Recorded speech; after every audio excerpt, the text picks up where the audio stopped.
আলহামদুলিল্লাহ। ইনি হচ্ছেন আমাদের প্রিয় রাহবার কায়েদে মিল্লাত আল্লামা মাহিবুল্লাহ বাবনগরী, হেফাজতের আমির মহোদয়।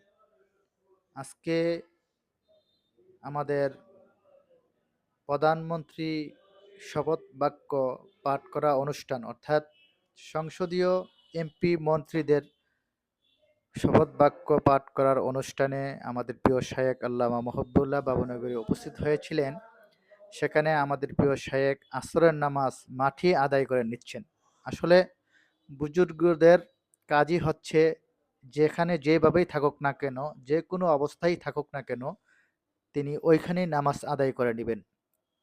অনেকে অনেক রকমের মন্তব্য কমেন্ট করতেছেন। আসলে তিনারা আল্লাহকে রাজি খুশি করে ফেলেছেন।